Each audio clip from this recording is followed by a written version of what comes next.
కులం ఓట్ల కోసం మీరు రాజకీయ చట్టాన్ని ఆపేశారు. ఒక్క మాట, కాపు కులం ఓట్ల కోసం, కాపు కులం ఓట్ల కోసం వైసీపీ మీరు మాట్లాడండి, మీరు అధికార ప్రతినిధిగా మాట్లాడుతున్నారు. కేవలం కాపు కులం ఓట్ల కోసమే పవన్ కళ్యాణ్ గారు మీరు అరెస్ట్ చేయలేదు అంటారు, మీరు అంతేనా?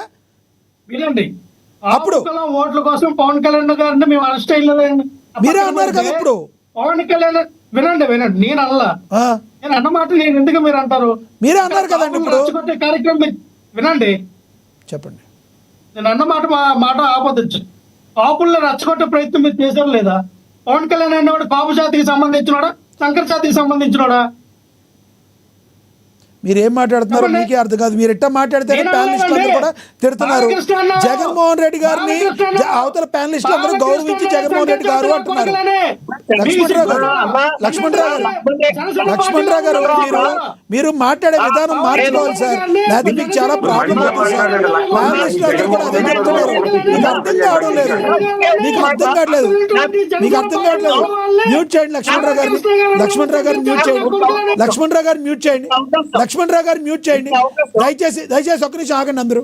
లక్ష్మణరావు గారు, నేను మీకు ఒక బ్రదర్గా, ఒక సోదరుడిగా చెప్తున్నా, మీరు మాత్రం ఇట్లాగన ప్రవర్తిస్తే అందరికీ ప్రాబ్లం అవుతుంది సార్. ఎవరిని కూడా సబ్జెక్ట్ మాట్లాడనివ్వకుండా, ఇప్పుడు మోహన్ రెడ్డి గారు లాంటి వాళ్ళు వైసీపీ మాటను ఇంకా బలంగా తీసుకెళ్లే నాయకుల మాటలని ఎవరు అబ్జెక్ట్ చేయట్లేదు. మీరు మాట్లాడే విధానం మార్చుకోకపోతే అతి త్వరలో మీకు చాలా ప్రాబ్లం అవుతుంది. మీకు అర్థం కావడం లేదు అది. ఇప్పుడు పవన్ కళ్యాణ్ అనేవాడు, ఇప్పుడు జగన్మోహన్ రెడ్డి అనేవాడిని ఇక్కడ ప్యానలిస్టులు ఎవరన్నా మాట్లాడారో చెప్పండి. మీరెందుకు మాట్లాడుతున్నారు? తిట్టడం మీ పేటెంట్ హక్కా? తిట్టి వదిలిపెడితేనే మీకు అధికార ప్రతినిధిగా మీ జగన్మోహన్ రెడ్డి గారు మీకు ఇస్తానని చెప్పారా? ఎందుకు తిడుతున్నారు? మీ విలువను తగ్గించుకోమాకండి, మీ విలువను తగ్గించుకుని మీ స్థాయిని తగ్గించుకోమాకండి. రేగడి లక్ష్మణరావు గారు, నేను చెప్పేది మీకు అర్థమవుతుందా?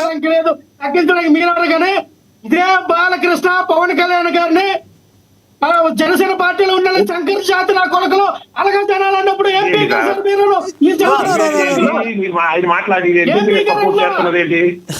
నో పవన్ కళ్యాణ్ శంకర్ జాతి నా కొడుకు ఆయన మాట్లాడారా?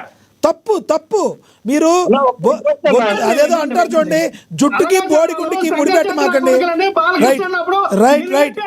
మీ జగన్మోహన్ రెడ్డి గారు మీరు చాలా పద్ధతిగా మాట్లాడతారు, మీరు ఇలాంటి పద్ధతుల్లోనే ఉండండి. ఒక్కటి లక్ష్మణరావు గారు, మీ పద్ధతి మార్చుకోవాలి. మీరు డిబేట్ లో ఇలా మాట్లాడటం కరెక్ట్ కాదు, మీరు పద్ధతిలో మార్చుకోండి.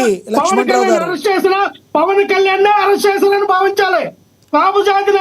జగన్మోహన్ రెడ్డి గారు అని పక్కన వాళ్ళు మాట్లాడుతున్నప్పుడు మీరు పవన్ కళ్యాణ్ గారు అని మాట్లాడాలి, చంద్రబాబు నాయుడు గారు అని మాట్లాడాలి. మీరు ఏకవచనంతో మాట్లాడి మీ విలువను మీరు తగ్గించుకోమాకండి. చివరిగా చెప్పండి, టాపిక్ మీద కంక్లూడ్ చేయండి. సమయం అయిపోయింది, చివరిగా చెప్పండి సార్. ఇస్తున్నా, ఒక్క నిమిషం, చివరిగా చెప్పండి. నేను ఇక్కడ అనేది భావజాలం ఏంటంటే, పవన్ కళ్యాణ్ గారు కులాలు అందరూ కులం కాటు వాడుతూ ఉన్నారు, పెడుతున్నారు, పడుతున్నారు, అన్ని చేస్తూ ఉన్నారు. కానీ ఆఖరికి వస్తారు కులం కాటు ఎత్తుతున్నారు, అది కరెక్ట్ గా అన్నారు. మంచిదే, పవన్ కళ్యాణ్ గారికి కూడా అది వర్తిస్తుంది అన్నాను. ఎవరికైనా వర్తిస్తుంది, జగన్మోహన్ రెడ్డి గారికి కూడా వర్తించింది, జగన్మోహన్ రెడ్డి గారికి వర్తించింది, మీకు వర్తించింది. దాడి జరిగిందని మీరు ఒప్పుకోవాలి. మీరు ఇందాక ఏం మాట్లాడారు? జగన్మోహన్ రెడ్డి గారు కేవలం పవన్ కళ్యాణ్ అరెస్ట్ చేయింది, కాపులు ఎక్కడ రెచ్చిపోతారని అరెస్ట్ చేయలేదు అన్నారు. ఆయన మీద కేసు పెట్టి, అంటే కాపుల ఓట్ల కోసమే వైసీపీ పవన్ కళ్యాణ్ ని అరెస్ట్ చేయలేదు మీరు అన్నారు కదా, మీరు ఇందాక అన్నారు కదా.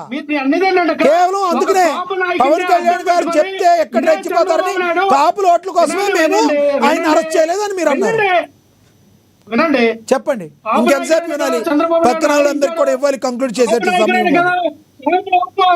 చంద్రబాబు నాయుడు వాడుకుంటూ ఉన్నాడు పవన్ కళ్యాణ్. రైట్. మీ బాధ అర్థమైంది. మీ బాధ మీకే కాదు పవన్ కళ్యాణ్ గారికి, చంద్రబాబు నాయుడు గారికి, టీడీపీ కార్యకర్తలకి అర్థమైందని నేను ఆశిస్తున్నాను. ఆయన కూడా అదే చెప్తున్నారు. మీరు మాత్రం సమయంలో పాటించండి. ఈ రకంగా మీరు ఏకవచనాలు మాట్లాడి బూతులు తిట్టేటట్టుంటే ఏ ప్యానలిస్టులు కూడా సహించరు. లక్ష్మణరావు గారు, ఇది మీకు ఇది మేల్కొలుపుగా అయితే ఉండాలి. ఈ డిబేట్ మీకు మేల్కొలుపు అవుతుందని నేనైతే ఆశిస్తున్నాను. ఈ రకంగా డిబేట్ లో గాన మీరు మాట్లాడితే అందరితో కూడా మీరు శత్రుత్వం పాలవుతారు. మీరు చెప్తానే ఉంటారు. ఇక అందరికీ సమయం అయిపోయింది. లక్ష్మణరావు గారు చెప్పిన అభిప్రాయం మాకు అర్థమైందని మ్యూట్ చేయండి, ఆయన మ్యూట్ చేయండి. ఇక ఓకే, మీ అభిప్రాయం అర్థమైంది సార్. నేను చెప్పిందే మీకు అర్థమైందో కాలేదో నాకైతే తెలవట్లేదు. ఎస్, శేఖర్ రెడ్డి గారు కంక్లూడ్ చేయండి. సార్ ఇప్పుడు ఆయన లక్ష్మణరావు గారు చెప్పిందే మాడదాం. ఇప్పుడు పవన్ కళ్యాణ్ గారిని అరెస్ట్ చేశారనుకున్నాం ఏదో ఒక రీజన్ వల్ల. ఆయన అలాంటి కులవాళ్ళు నా కోసం రండి అని అడుగుతారా? ఎవరికి ఇష్టమంటే వాళ్ళు పోతారు.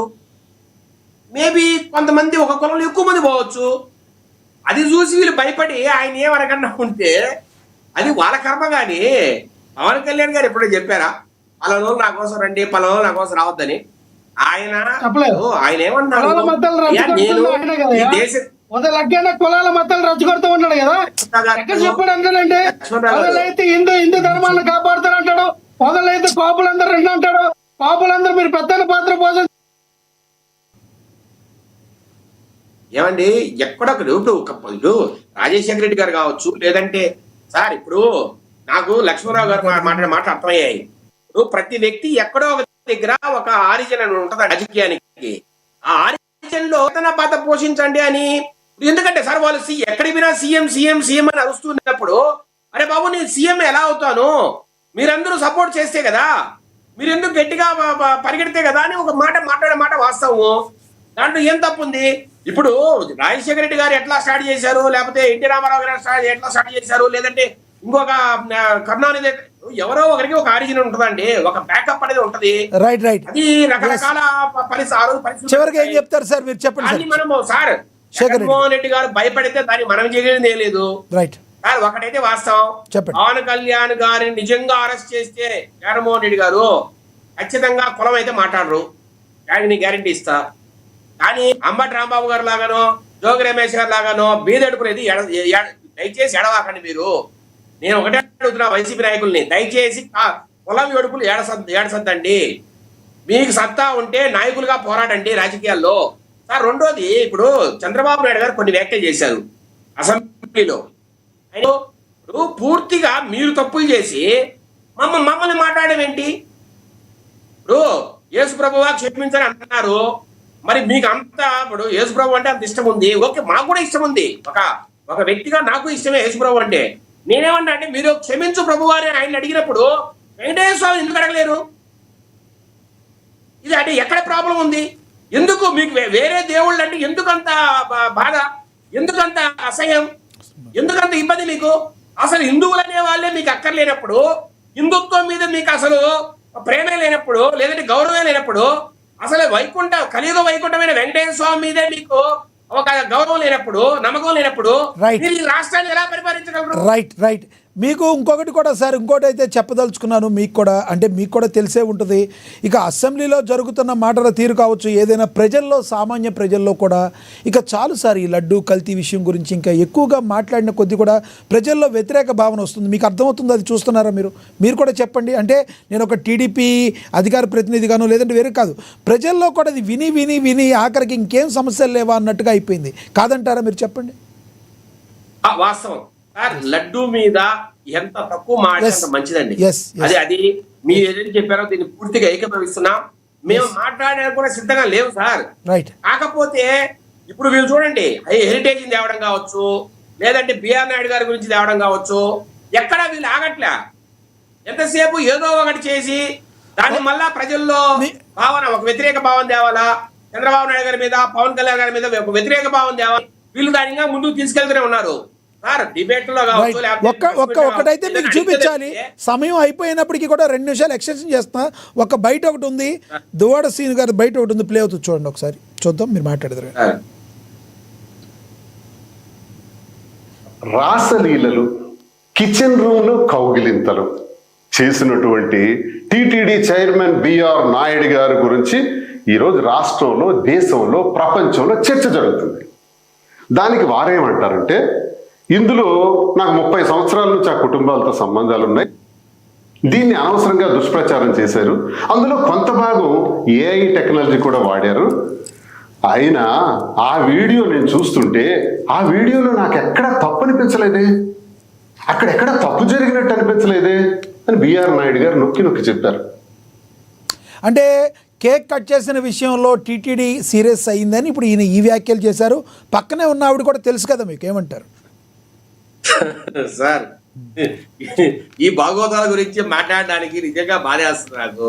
ఇప్పుడు ఆయన దువ్వాడ శ్రీనివాస్ గారు వాళ్ళ భార్య, వాళ్ళ సతీమణి ఎవరైతే ఆమె పెళ్లి చేసుకున్న సతీమణి ఎవరైతే ఉన్నారో ఆమె ఎంత గొడవ చేసింది, వాళ్ళ బిడ్డలు ఎంత బాధపడుతున్నారు, వాళ్ళ కూతుర్లు ఎంత బాధపడుతున్నారు, ఇంతవరకు విడాకులు ఇచ్చారండి?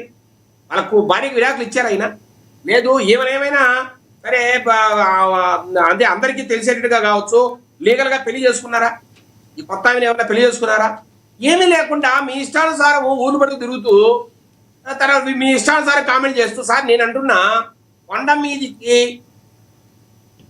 ఈ అనిమల్ సంబంధించిన అంటే ఎగ్ కావచ్చు లేదంటే ఆయన ఒక మాట అయితే చెప్పారు, ఎగ్లెస్ కేక్ అనేది చెప్పారు. కానీ ఒకటి సార్, కొండ మీదకి కాదు సార్, కొండ మీదకి ఎవరు కూడా తప్పు జరిగిన తర్వాత నేను 100 రసీదులు చూపిస్తాను సార్. ఓకే నేను 100 రసీదులు చూపిస్తా, ఏదో ఒక రసీదు అదే సార్ నేను చెప్పబోయేది అదే. ఆయన విషయంలో మాత్రం కొండ మీదకి ఎవరు పుట్టినరోజులు జరుపుకుంటాకి వెళ్ళరు, ఒక భక్తి భావంతో ఆ వెంకటేశ్వరం దర్శించుకుంటాకి వెళ్తారు. కానీ పుట్టినరోజులు ఎవరైనా 4 గోడల మధ్య చేర్చుకుంటారు. అదైతే 100%. ఆయన మాట్లాడు సార్, బిఆర్ నాయుడు గారి గురించి ఆయన మాట్లాడడం ఏంటి? రైట్, ఒక పెద్ద మనిషి ఒక లీగల్ గా ఒక భార్యతో ఉన్న వ్యక్తి మాట్లాడితే తప్పు లేదు, కానీ మాట్లాడడం ఏంటి? రెండో సార్, ఒక కోర్టు హైదరాబాద్